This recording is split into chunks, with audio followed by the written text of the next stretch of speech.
porque eu acho que é mais uma ação do Moro. Mas eu quero ser cauteloso, eu vou descobrir o que aconteceu. É visível que é uma armação do Moro. Mas eu vou pesquisar, eu vou saber por que da sentença. Eu até fiquei sabendo que a juíza não estava nem em atividade quando deu o parecer para ele. Mas isso a gente vai esperar. Eu não vou ficar atacando ninguém sem ter provas. Eu acho que é mais uma armação. E se for mais uma armação, ele vai ficar mais desmascarado ainda. Sabe? Eu não sei o que ele vai fazer da vida se ele continuar mentindo do jeito que está mentindo. A juíza a que Lula se refere é Gabriela Hard, que assinou os mandatos de prisão e busca e apreensão cumpridos na última quarta-feira. Gabriela é a juíza da 9ª Vara Federal de Curitiba e chegou a ser a juíza substituta da 13ª Vara de Curitiba, assumindo os processos da Lava Jato, quando o próprio Moro pediu exoneração para assumir o Ministério da Justiça e Segurança Pública lá no final de 2018. Depois da declaração de ontem do presidente da República, a Associação dos Juízes Federais do Brasil, a AJUF, se manifestou por meio de uma nota oficial e reiterou o absoluto apoio a todos os juízes e juízas federais com atuação na área criminal no país. A entidade também reforçou que o ataque pessoal a juízas e juízes federais provoca instabilidade social e se distancia da necessidade urgente de conciliação entre os poderes. A Associação Nacional dos Delegados de Polícia também emitiu nota dizendo que confia no trabalho feito pela Polícia Federal e coordenado pelos delegados do caso. E para repercutir todos os acontecimentos e também falar sobre o início da atuação em Brasília, o Jornal da Manhã Paraná recebe agora, aqui nos estúdios do Grupo RIC em Curitiba, o senador paranaense Sérgio Moro, do União Brasil. Senador, bem-vindo, obrigado por escolher a Jovem Pan para dar essa primeira entrevista para um veículo aqui do Paraná. E eu já começo passando a bola para o senhor sobre isso, né? Como é que você encarou e recebeu essas afirmações do presidente Lula? Bom dia. Bom dia a todos, bom dia ouvinte. Marcos, eu sou uma pessoa muito calma, muito serena, eu gosto de discutir política pública, a gente está lá no Senado agora, inclusive, para trabalhar para a população. Antes eu fiz lá meu trabalho como juiz. Ontem, sinceramente, eu fiquei revoltado com essa afirmação do presidente da República, uma afirmação absolutamente leviana, irresponsável e, como eu disse ontem, coloca a minha família e a mim em risco. Imagina só, é descoberto um plano do PCC para sequestrar e me matar, e também a minha família, um plano concreto. Depois já estão aí à luz várias evidências de que alugaram casa, que gastaram dinheiro aqui em Curitiba, comunicações entre esses bandidos, e vem um presidente da República fazer deboche. Ri. Ele estava rindo naquele vídeo. Tinha gente atrás dele rindo. E vai colocar em dúvida o trabalho da Polícia Federal, trabalho que o próprio ministro da Justiça havia mencionado como sério no dia anterior. E qual é o recado que você manda para o mundo do crime quando vem o presidente da República fazer esse tipo de deboche? Que ele não está nem aí, que pode matar, que pode sequestrar. Ou seja, ao invés de reprovar a ação, como era de esperar de qualquer ser humano, com o mínimo de decência, o presidente vem fazer deboche.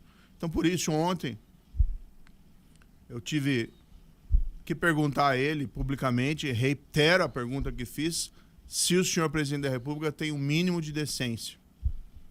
Porque ontem, sinceramente, eu fiquei na dúvida e fiquei revoltado. E embora a gente tenta olhar para frente, é muito difícil num contexto dessa espécie. Além de me chamar de mentiroso, além de fantasiar em relação a isso. E acontece aquilo que eu sempre falei, tudo aquilo que aconteceu na Operação Lava Jato, do roubo na Petrobras, dos 6 bilhões que foram recuperados, dos 9 juízes que condenaram o presidente da República por corrupção, tudo isso ele falou que é mentira também no passado. E agora nós estamos vendo quem que é o real mentiroso. Já sabíamos, na verdade, mas é mais uma demonstração de que nós sabemos quem mente, na verdade, é o povo brasileiro. nessa história toda. Senador, até agora o PT não se pronunciou oficialmente ainda, mas a gente conversa com algumas fontes do Palácio do Planalto e o que o PT vai começar a falar a partir de hoje é tentar explicar essa declaração do Lula.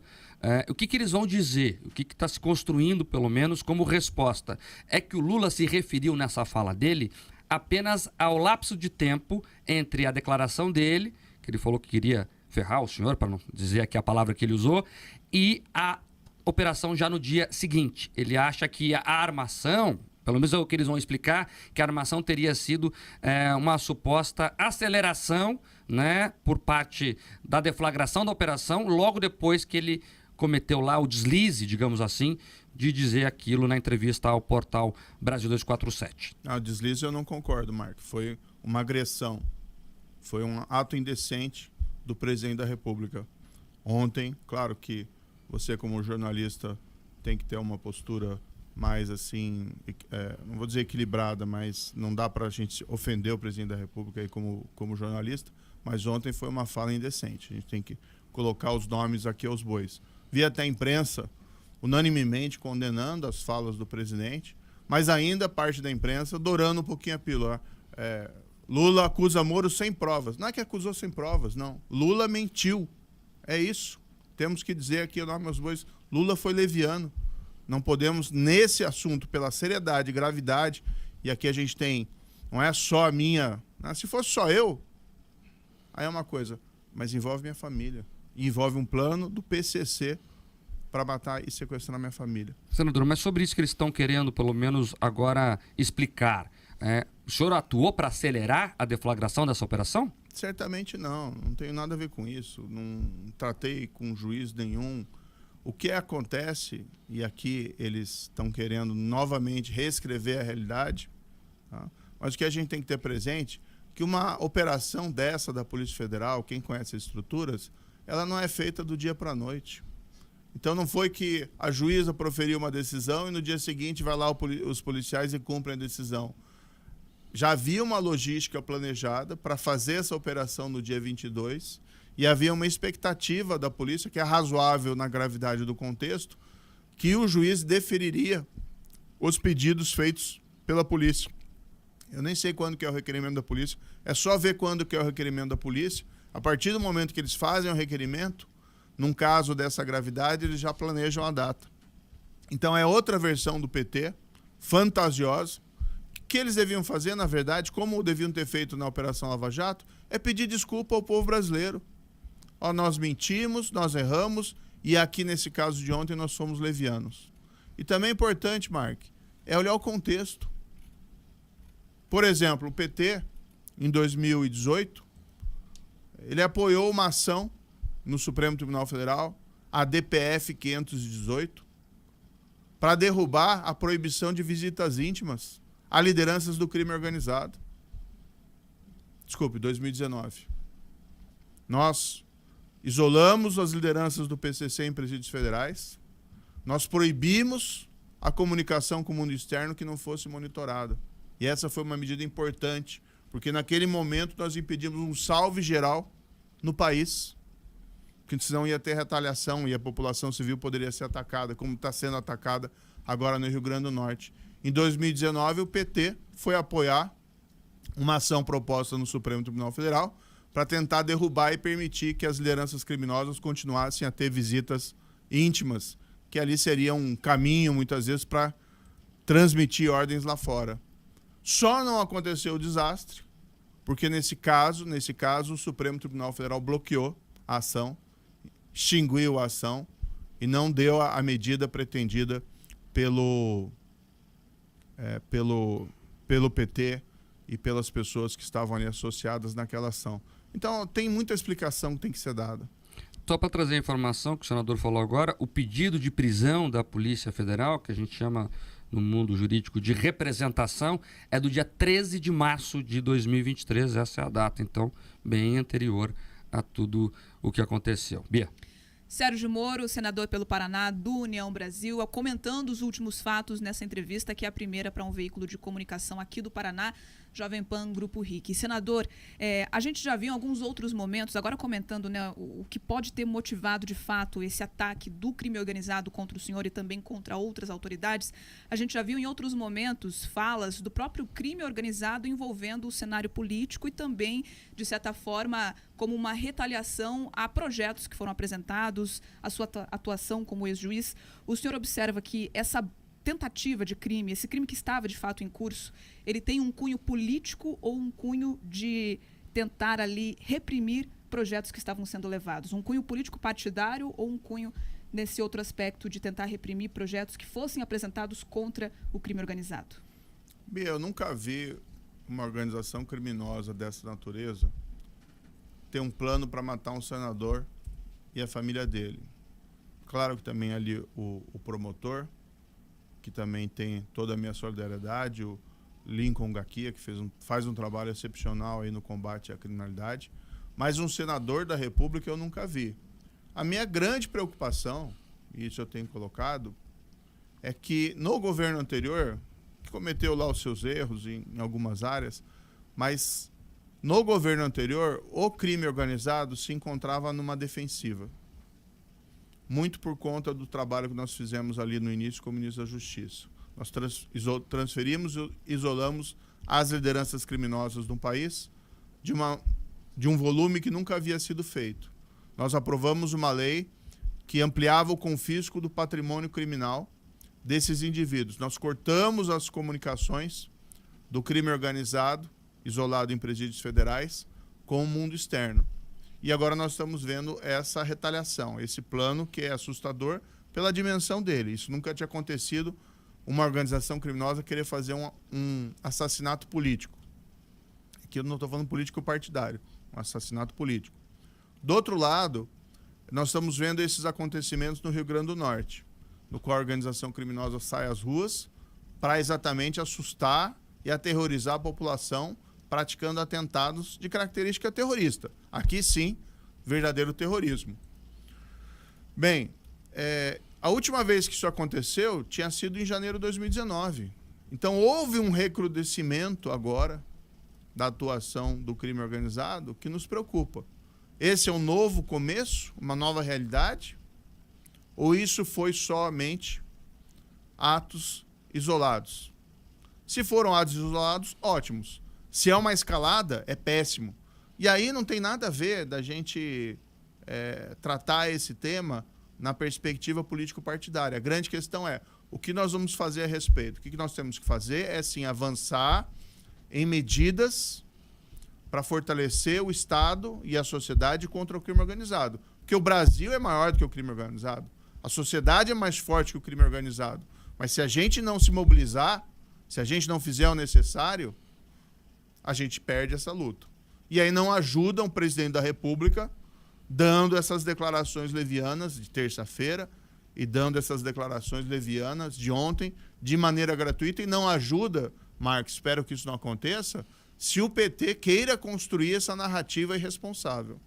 Porque aí mostra que não aprenderam nada e querem sim insistir no erro sem reconhecer os seus próprios pecados. Senador, te assustou ali os detalhes do plano? Eu lembro aqui aos ouvintes, né? Ontem a juíza Gabriela Hart retirou o sigilo de parte do processo. A gente pôde ver ali que havia uma arquitetura bem elaborada, inclusive fizeram reconhecimento do local de votação, onde você vota aqui em Curitiba, localizaram câmeras, contaram inseguranças, e eles queriam dar cabo desse plano no dia do segundo turno das eleições. Lhe assustou tudo isso? Sim, os detalhes são, claro, extremamente preocupantes.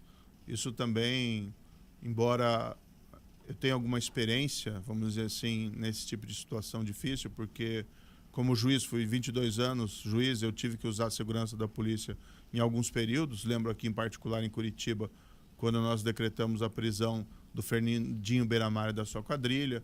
Também durante a Operação Lava Jato, era um outro tipo de criminoso.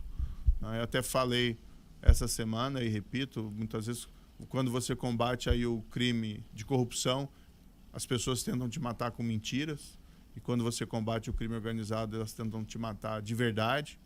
infelizmente, e também como ministro a gente usou segurança. Mas quando você tem os detalhes, eles são perturbadores. Isso traz um abalo emocional para todas as pessoas ali envolvidas. Agora, o senhor separou bem ali, perdão, senhor, só para complementar, o senhor separou bem a política do crime. Agora, veja, o crime está conversando com a política. A mim parece quase um ato terrorista, né? Era um recado que eles queriam dar à sociedade. Como é que o senhor enxerga isso de verdade? Não sei se já parou até para raciocinar sobre isso, né? Eles queriam matar no dia da eleição. Não, é péssimo, porque, de fato, né, é uma atuação política. Pode não ser político-partidária. Eu não estou falando aqui que o PT está por trás disso, não estou falando isso. Estou falando apenas que querer matar um senador da República em qualquer momento, mas também no dia da eleição, tem um significado, sim, político. Não sei qual o objetivo, além da retaliação, essa organização criminosa estaria tentando atingir. Mas o que a gente tem que fazer, Marco? Foi o que eu fiz. Na quarta-feira, eu apresentei um projeto de lei. Quando eu fui informado que havia esse plano, eu resgatei um projeto que eu tinha elaborado quando era juiz. Até compartilhei esse projeto há 10 anos atrás com alguns colegas na época para que eles dessem sua opinião. E eu lembrei desse projeto que eu tinha, infelizmente não tinha conseguido apresentá-lo no meu período de ministro da Justiça. Resgatei-o, dei uma aprimorada e apresentei esse projeto na quarta-feira. O que prevê esse projeto? Ele fortalece o combate ao crime organizado, protegendo os agentes da lei que enfrentam o crime organizado. Então, juízes, promotores, policiais principalmente, uma previsão legal, clara na legislação, de que têm direito a uma proteção de segurança se forem ameaçados pelo crime organizado, e isso tanto em atividade quanto aposentados. Aposentados é importante, pessoas podem achar que é um privilégio, mas não. Eu conversei com gente que combate o crime organizado, e tem pessoas que me dizem o seguinte: olha, eu não posso me aposentar, porque hoje eu tenho proteção. No dia seguinte da minha aposentadoria, não tem uma previsão legal. E se esse risco surgiu em decorrência do cumprimento do dever, o Estado tem o dever de dar proteção. Porque se o Estado não der proteção para essas pessoas, a gente não vai ter gente que se dispõe a enfrentar o crime organizado. Também colocamos na lei que os policiais têm direito a essa segurança. Incrivelmente, nós tínhamos uma lacuna legal a esse respeito, né? Uma falta de previsão legal para a proteção de policiais frente a essas ameaças ao crime organizado. E em terceiro ponto, ir para cima do crime organizado. Se for descoberto planos como esse, de atentados a agentes da lei ou de pessoas que tomam medidas contra o crime organizado, e aqui eu incluí também jurados e advogados, o próprio planejamento, por si só, já constitui um crime. E a pessoa que for presa por isso ou condenada por isso ganha uma passagem de ida para um presídio federal de segurança máxima, na qual ficará isolada de comunicação com o mundo externo, se não monitorada. Porque hoje o que eles têm medo é ir para presídio federal. O senhor está com medo? Não, eu fiquei, vamos dizer assim, muito revoltado, principalmente ontem. Fiquei, claro que com toda essa situação a gente fica revoltado, porque afinal de contas eu apenas cumpri o meu dever como juiz, depois como ministro, e agora cumpro o meu dever como senador. Mas é uma situação que ninguém deveria enfrentar, né? A gente sabe que o risco faz parte de algumas ações, mas esse risco não é aceitável. Principalmente quando esse risco vem acompanhado dessas mentiras, que são, de certa maneira, as mesmas mentiras que vêm desde a época da Lava Jato. Nós combatemos o crime, nós recuperamos bilhões de reais, nós prendemos corruptos e corruptores de uma forma que ninguém tinha feito no passado, e não fui só eu. Outros magistrados também o fizeram, do tribunal em Porto Alegre, lá do STJ, e o próprio Supremo Tribunal Federal até determinado momento. E a gente tem que ficar enfrentando essas mentiras. Destruiu a economia, destruiu os empregos. Quem destruiu foi a corrupção. A gente tem que colocar aqui muito claro. E quando a gente fez o combate ao crime organizado, da mesma maneira, vem um principal magistrado da República dizer que a gente está mentindo, que é uma armação. Então, assim, isso é vergonhoso, sinceramente. Bom dia, senador. Quando a gente conversa agora sobre o passado, sobre a Lava Jato, o cenário da década passada é muito diferente de hoje. A gente percebe que muitos que foram condenados pela Lava Jato hoje estão soltos, voltaram a cargos importantes, outros empresários já voltaram a ter relações especiais, inclusive em muitos governos. A pergunta que as pessoas se fazem, o clima e as pesquisas mostram isso, que elas estão desiludidas, elas enxergam que aquelas ações de combate à corrupção ficaram para trás. A gente acabou de noticiar medidas que estão ali enfraquecendo o combate à corrupção. Lá atrás a gente tinha as 10 medidas que queriam tornar mais duras as punições, a ação. O senhor hoje, como senador, enxerga que as pessoas podem ter esperança que o combate da corrupção vai prevalecer em algum momento? E qual a sua expectativa de atuar nessa área? Eu estou lá no Senado para isso.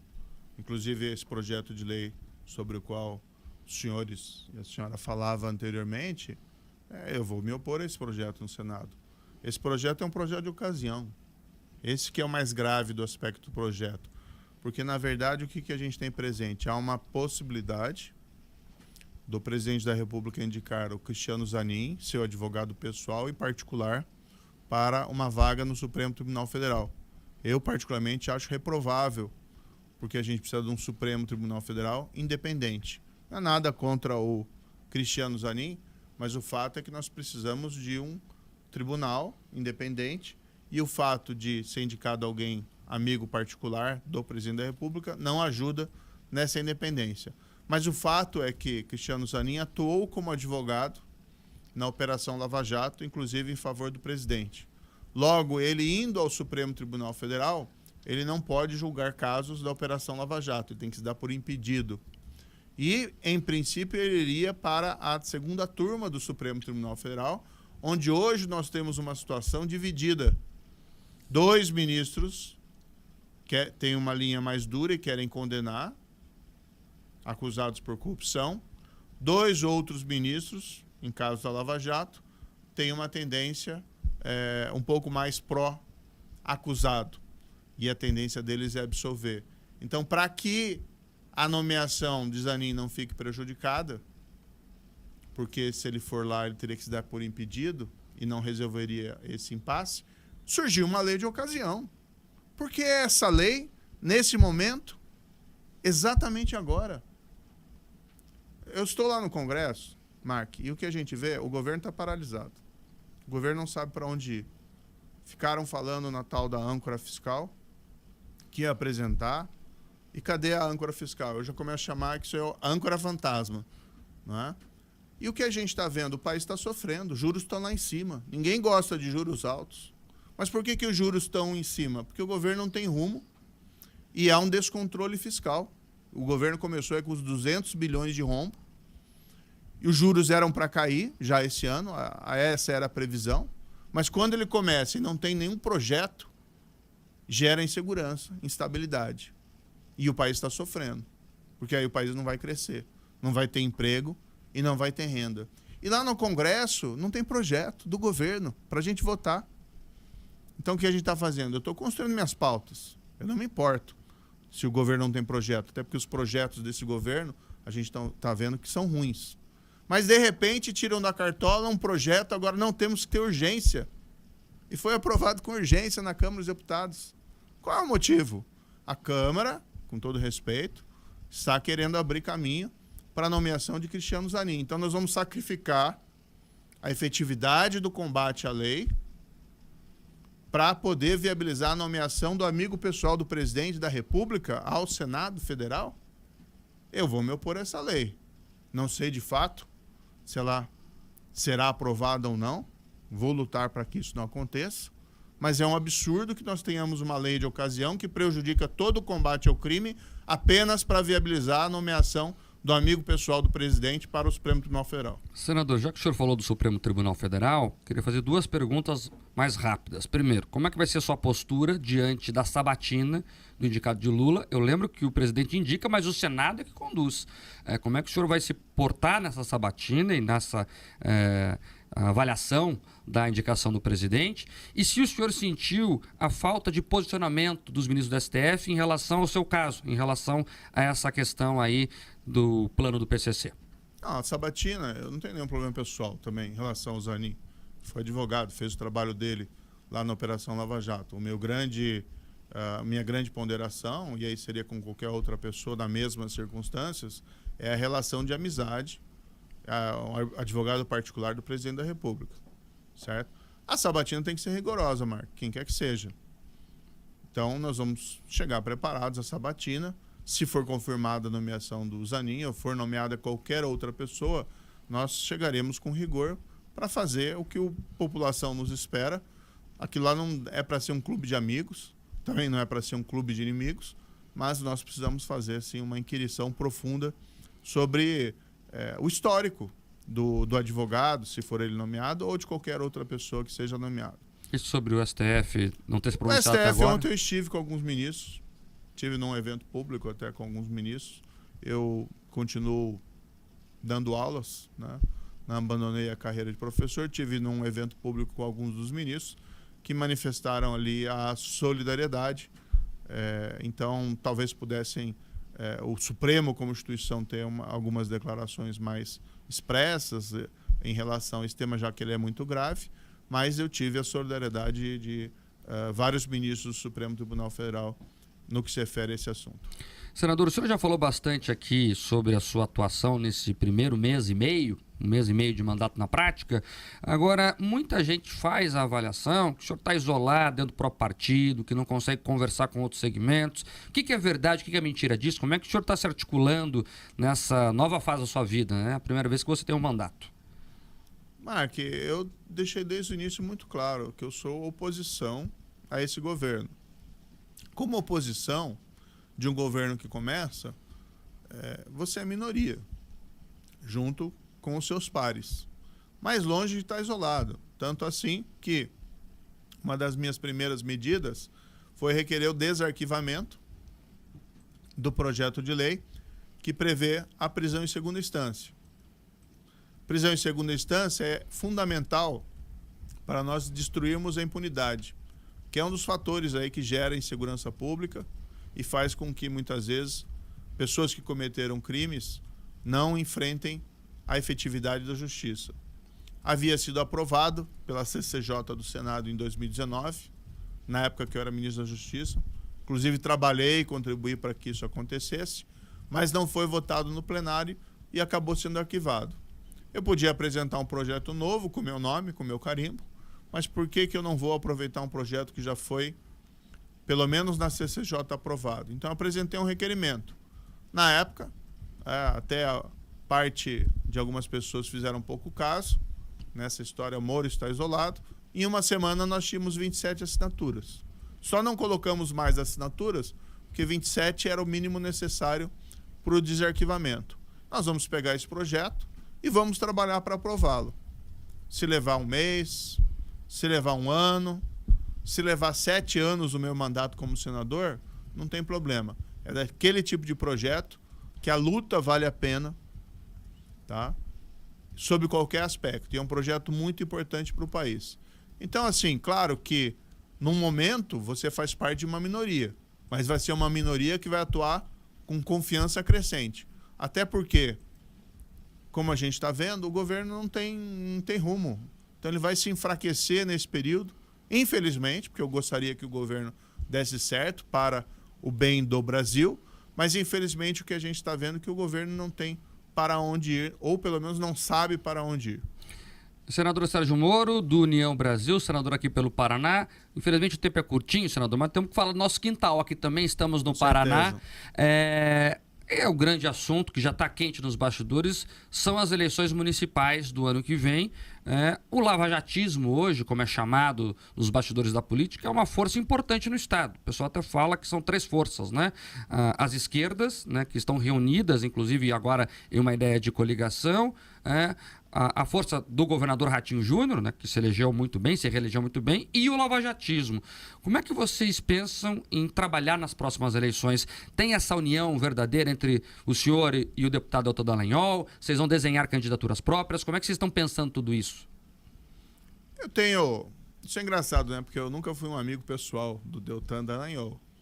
Mas nós temos uma relação muito boa. E a partir do momento que nós entramos na política, essa relação ela se aprofunda. Porque nós pensamos vários assuntos da mesma forma, embora tenhamos também nossas divergências. vamos trabalhar nessa eleição municipal. Mas o que eu quero, Mark? Eu quero apoiar pessoas que façam a diferença na política. Claro que a gente quer apoiar também pessoas com perspectivas de ganho. Então tem que encontrar candidatos com viabilidade eleitoral. Mas, acima de tudo, tem que ser bons candidatos. Porque eu não vou colocar o meu nome, não vou colocar o meu nome e apoiar alguém que eu sei que eventualmente não presta. Tá? Eu prefiro, até tenho utilizado a frase, eu prefiro perder ganhando do que ganhar perdendo.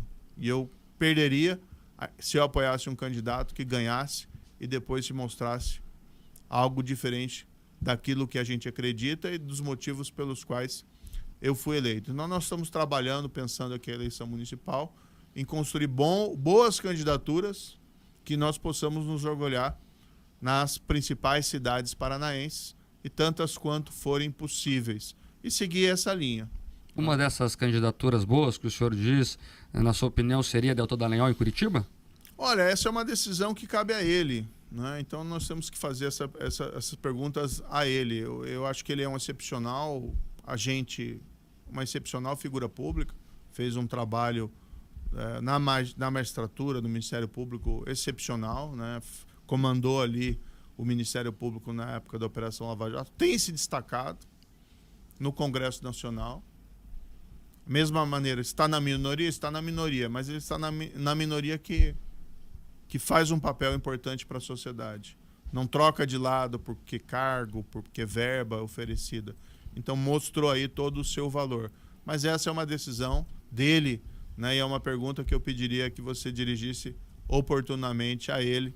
Eu creio que não me cabe aqui dar essa opinião nesse momento.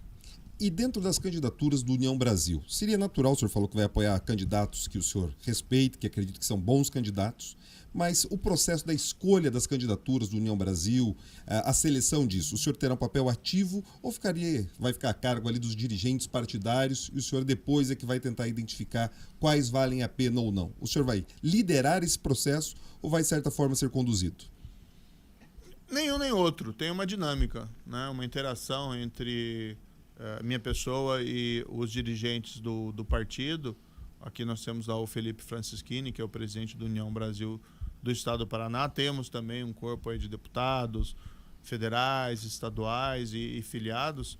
E isso envolve uma dinâmica. É claro que no decorrer da campanha eleitoral do ano passado, que a gente começou a se envolver mais com a parte política, nós já temos, né, diversas pessoas com as quais nós nos relacionamos bem. E você vai começando a conhecer melhor esse quadro político. Mas isso também envolve não só a União Brasil, mas pessoas em outros partidos que comungam dos nossos princípios e, eventualmente, podem ter o nosso apoio. Nós podemos fazer coligações, eventualmente, com candidatos de outros partidos. Mas isso é algo que vai ser objeto de uma construção, evidentemente, coletiva, com a minha participação e interação com os demais dirigentes. Tem um assunto que era bom de conversar aqui do pedágio, né? Que é um assunto que atormenta a pergunta, população. acho que a Bia ia falar sobre isso, inclusive. Exatamente, só para então trazer esse ponto, né? Senador do Paraná, Sérgio Moro, participando ao vivo com a gente no Jornal da Manhã Paraná.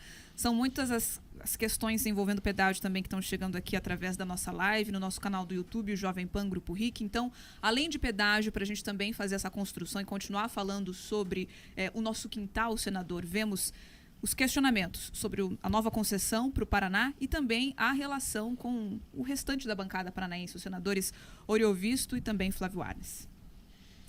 Bem, o pedágio é um assunto muito sério. O Paraná ele ficou 30 anos com um pedágio que não funcionou, era muito caro, as obras não foram realizadas e houve roubalheira. Eu, como juiz, atuei em alguns casos que tive até a caneta ali de decretar a prisão de pessoas envolvidas nessa roubalheira do pedágio anterior. Hoje nós estamos vendo, infelizmente, nossas estradas derretendo por falta de manutenção adequada. É o que está acontecendo ali na 277, mas não é só na 277, é um verdadeiro escândalo. Eu fui recentemente para Londrina, me falaram da 445, em péssimas condições. E se nós circularmos no estado do Paraná, nós vamos ver as rodovias em mau estado de conservação, em parte porque nós não estamos com pedágio. E eu sei aí, para quem me ouve, que ninguém gosta de pagar pedágio. Ninguém gosta de pagar pedágio. Agora, é uma maneira, e muita gente entende que é a melhor maneira, para conservar as rodovias e ampliar a malha viária. Porque quem usa mais acaba pagando esse custo. Então, de certa maneira, tem uma certa justiça nisso, embora eu sei, como todo cidadão, que a gente se revolta de pagar tanto pedágio, imposto e ver essa inflação descontrolada. Enfim, existe aí um projeto de pedágio do governo do estado, que estava ajustado com o governo federal anterior. Houve a mudança do governo federal e isso reabriu um pouco as discussões. Eu estou participando de uma comissão do pedágio, não porque eu tenho responsabilidade primária. Quem tem responsabilidade é o governo do estado e o governo federal. Mas como legislador, embora eu esteja envolvido lá combate à corrupção, temas econômicos também, segurança pública, eu tenho que me cuidar dos assuntos do Paraná. Então eu pedi para participar dessa comissão e estou acompanhando na qualidade de fiscalizador. O que eu tenho ouvido em geral é que a modelagem está pronta, basta uma decisão política e espero que ela seja tomada logo e seja tomada a melhor decisão para a população paranaense. Em um e outro caso, que o Paraná não pode mais é esperar que as estradas derretam mais por conta de uma controvérsia política. Senador, então, se vai demorar o pedágio, tem que ter manutenção do governo federal e do governo estadual em relação ao atual estado das nossas rodovias. Eu ia reforçar isso, senador, e falo aqui, tenho certeza, em nome de milhares de paranaenses que estão nos acompanhando nesse momento, o sentimento da população é que nós estamos abandonados em Brasília, inclusive pela nossa bancada federal e no Senado, né? A gente viu agora, há poucas semanas, começar esse movimento. Não está faltando uma energia dos nossos representantes em Brasília, até para cobrar o governo federal. 277 está fechada há 5 meses.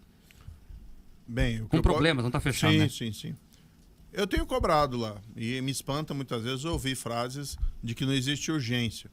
Claro que o pedágio tem que ser feito, tem que ser bem feito, para que nós não incorramos no mesmo erro de 30 anos de um pedágio ruim para a população paranaense. Mas sim existe urgência. Então, se o pedágio demorar, é responsabilidade do governo federal e do governo estadual fazer a manutenção adequada das nossas rodovias até lá. Mas espero que essa questão dos pedágios tenha um desdobramento rápido. Essa semana teve outra reunião lá na Agência Nacional de Transportes Terrestres, eu fui. Minha agenda foi um pouquinho atrapalhada essa semana por conta desses episódios, mas eu tentei manter ao máximo aí os meus deveres e as minhas obrigações e vou estar atento a isso. Dizendo, porém, à população paranaense, esclarecendo, que a responsabilidade primária não é minha. Eu não tenho a caneta nesse assunto, mas eu vou estar ali atuando para defender a população paranaense. Tá certo. Senador Sérgio Moro, do União Brasil. Para terminar, senador, muita gente perguntando isso aqui na live, né, Bia? A sua relação com o governador Ratinho Júnior, como está? A minha relação com o Ratinho Júnior é cordial. Eu agradeço, inclusive, aí, ele nos ajudou nesse momento, disponibilizando o trabalho da Polícia Militar do Paraná para contribuir com a nossa escolta. Aliás, eu quero aqui aproveitar esse momento final e não só agradecer as milhares de manifestações de solidariedade que eu recebi, eu e minha esposa, a deputada federal Rosângela Moro, também ameaçada por esses criminosos.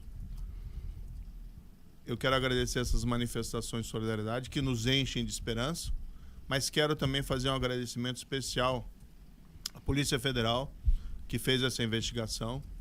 A gente conhece as equipes que fizeram esse trabalho e são do mais alto gabarito profissional, tanto assim que isso foi feito num prazo bastante curto, uma investigação complexa. Quero aqui manifestar o meu agradecimento à Polícia Militar do Estado do Paraná, que tem contribuído para dar segurança aqui à minha família. E quando as pessoas fazem isso, não é simplesmente assim, claro que estão cumprindo o seu dever como policial, mas de certa maneira elas se expõem ao risco também, né? Elas mesmas ofendidas de certa maneira por essas declarações irresponsáveis do presidente da República. mas eu quero aqui manifestar o meu apreço em relação a elas. A PM do Estado de São Paulo, igualmente, tá? Contribuiu, e as polícias legislativas do Senado e da Câmara dos Deputados. E até agradeço os presidentes aí, Rodrigo Pacheco e Arthur Lira, por também terem ajudado. No fundo, o que esses fatos revelam é que a gente não pode baixar a cabeça para o crime organizado, mas a gente precisa ter uma ação conjunta e coordenada para enfrentar os desafios que ele representa. Senador, o senhor pretende processar o Lula pela fala dele? Não, eu não pensei nisso ainda, Marco. Eu preciso refletir muito. Veja, quando foi descoberto esse plano, a minha preocupação inicial foi proteger a minha família, que fosse feita a investigação, e eu pensei, como é que eu posso contribuir? Para além disso, eu fiz o projeto de lei, apresentei o projeto de lei, porque pensei, vamos aproveitar esse episódio num sentido positivo para construir algo e mostrar para o crime organizado que a gente não se rende. Porque se eles vêm para cima de você, você tem que, de certa maneira, ir para cima deles com lei, mostrando a força do Estado. Eu tenho dito, o Brasil não pode ser vencido pelo crime. E se nós não reagirmos à altura, é isso que vai acontecer. O Brasil é muito maior, muito maior. A sociedade é muito mais forte do que o crime organizado. Mas a gente precisa se mobilizar de maneira certa. E não podemos cometer equívocos nessa luta, que tem que ser com base na lei, mas tem que ser rigorosa e tem que ser efetiva. Senador Sérgio Moro, do União Brasil, quero agradecer sua atenção com os ouvintes da Jovem Pan em todo o Paraná. Muito obrigado e um abraço a todos os ouvintes aqui do Paraná, né? Sou representante do Paraná lá no Congresso Nacional e podem contar comigo, viu? Estamos trabalhando lá para tentar honrar cada voto que a gente recebeu, quase 2 milhões de votos, mas também honrar todo o paranaense, mesmo aquele que não votou na gente, mas a gente tem o dever de representar. Obrigado, senador Sérgio Moro.